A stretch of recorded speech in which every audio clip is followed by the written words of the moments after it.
As a suicide attempt survivor and now working in suicide prevention, what are warning signs we need to look out for if we see someone is struggling? The most prevalent warning signs that I'd start with would be if somebody is talking or hinting about suicide or wanting to die. And when I say hinting, so that language might not always be direct language. It might be more indirect, but hinting around the themes of hopelessness, despair, statements that others would be better off without me, themes of escape, or even if it's hinting around the themes of afterlife. Any of those, if there's verbal communication along those lines, those would definitely be warning signs. And then as far as more behaviorally, looking for methods or means to kill oneself. So that could include trying to acquire those means or researching. Those would be clear indicators. And then I think the third really important direct warning sign that I would say would be if there's signs that maybe there's already been an attempt, a non-lethal attempt or self-injury. So if there's, it's either signs in the environment or bodily markings that would be indicators, those would all be really important. I am a survivor of suicide attempt, and so speaking from my historical experience, some of the main warning signs that some of them were noticed, but some that could have been noticed that probably weren't. There was definitely a lot of isolation. So I was very socially withdrawn, and then absenteeism. Missed a lot of school in high school, and then in college missed a lot of classes. Withdrew from university multiple times. So absenteeism, sleep disturbance leading up to suicide attempt. That was a pretty prevalent experience indicator leading up to that. And then I would definitely say there was a long period of time where I was really focused on themes of suicide. So in literature, in movies and television, or even on the internet, different forums, things like that. For me, the fact that I was very focused on that theme of suicide could have been a clue. Additionally, going back to the warning sign I already mentioned, signs of potential self-injury. So I had other aborted suicide attempts where there were markers on my body that could have been noticed, and as well as kind of markings from like rehearsal or practice, where there was actually a time where somebody noticed and asked, and I kind of tried to play it off as a joke. But all of those for me would have been pretty important warning signs that unfortunately most of them were missed. So those were some of the most concrete warning signs, really direct warning signs that somebody might be thinking of suicide, and then some of my experiences. But as far as other really verbal, behavioral, situational warning signs that we know are correlated with suicide, the list is very long. So what I'm just mentioning are really more of the concrete warning signs that we need to look for, because we know that in retrospect, after individuals died by suicide, in the majority of cases, the people around them saw the signs. They just didn't know that could really mean that person could die. To really know that this is a life and death matter, and then often people are afraid to say or do the wrong thing. So that's why I'm just focusing on the concrete ones, because even when warning signs that as clear as some of those are present, the person is still not getting help. They're still being met with avoidance and with silence. Suicide is stigmatized, and it's not an easy conversation to have. How do we approach this conversation with those around us who we might think are in need of help? Key to starting that conversation, I would really say, in one word, is empathy. But with that, I would say it's not only being able to see and recognize what that person might be going through, but we really need to be able to acknowledge and portray that to that person, portray that empathy and understanding to that person. So one of the best ways to do that, I would say, is with skills like reflective listening, saying back to the person, as you're in this conversation, saying back to them what they're saying to you. That's a really great way of conveying empathy and understanding with that person.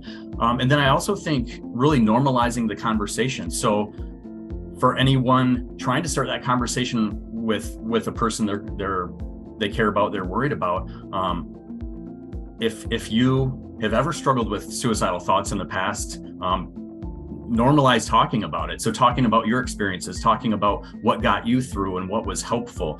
I think that's one of the most important things we can do by helping others, is just normalizing talking about, we go through many difficult things throughout our lives. And at certain points, for some of us, suicidal thoughts can accompany those experiences. So bringing that into the light, bringing that into the open about ourselves is going to help have those conversations happen when we're worried about somebody else. And then I would also say, acknowledging that it can be common at times for people to have thoughts of suicide at difficult times in life. Just acknowledging that this might be more normal, more common. I probably wouldn't say normal. So acknowledging that this might be more common than we might think. And also acknowledging that those are the times where we need people the most. And then I think the statement I would also include with that in this conversation would be that thoughts of suicide don't mean that you have to act on them. And I think that's a really important point to make. But as far as getting that conversation going, really normalizing those conversations, and then empathy is the key. Thinking about the other side, as those who are struggling and contemplating suicide, it can be a scary topic to bring up to our loved ones. But by opening up about this, we can get the help we need. What advice do you have for speaking to those around us about needing and getting help? From my personal experience, it is really hard to ask for help. It can be really hard to ask for help. It took me, I would say, a decade just to get to the point of not even explicitly saying I'm having thoughts of suicide, but just saying I need help. So for anybody, I would say, start by identifying the people that you trust the most. Someone that feels safe to talk to, and maybe that's someone that has struggled themselves. That might be a person that you might feel safe with, or so if they've struggled in the past and you're aware of that, or maybe just someone that's a good listener, that's open and understanding. But identifying those people. And then I think another thing that can be helpful is thinking about, well, what if the shoe were on the other foot? What if it was them? What if it was that person, your loved one, struggling? You would want them to be able to talk to you, right? You would want them to be able to talk to you. You would want to know about it, and you would be there for them. So I think, if you can acknowledge that your loved ones deserve help in a time of need, being able to acknowledge that you're just as deserving of help in a time of your need, I think kind of reversing the roles in your mind can help ease some of those barriers. And then, again, I acknowledge this. I still struggle with asking for help. I can recognize that in myself. And sometimes just having that self-awareness, knowing that about myself, can give me that extra push or motivation to actually reach out. And what I will say, as far as it's much easier for me to ask for help now, and probably the single most important factor that's made it easier is really speaking up and sharing my story. Sharing my story of surviving a suicide attempt, sharing what I went through. That's the single biggest thing that's helped me reach out for help now. Because prior to that, I was really just stuck in this self-perpetuating cycle of silence and shame. And I think silence leads to shame, shame leads to silence, and it just cycles. So last year in 2021, I started a YouTube channel, Speak the Unspeakable, really talking about suicide prevention, but from my perspective of lived experience as someone who struggled with chronic thoughts of suicide for the better part of 2 decades, survived a suicide attempt. And so talking about it, it no longer feels like a shameful secret to me. I certainly can still deal with shame, but it's completely different now. And I feel like I could ask for help from so many more places. Next month is Suicide Prevention Month. What are things we can all do to bring awareness towards suicide and suicide prevention? For Suicide Prevention Month, I think the biggest thing we could all do is to get trained and better equipped to help people.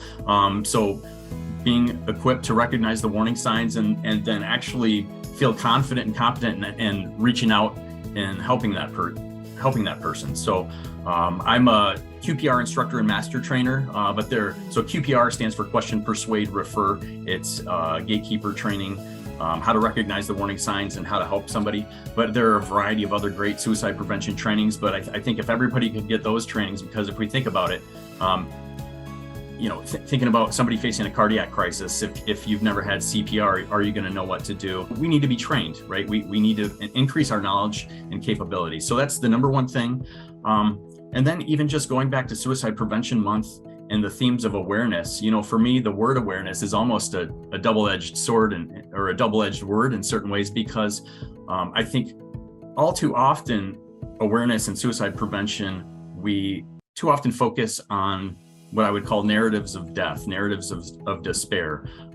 So if our goal is prevention, which I know yours is and mine is, really we need to do a better job of focusing on narratives of survival, narratives of coping, narratives of help seeking, of support, right? Those are the things we need to emphasize.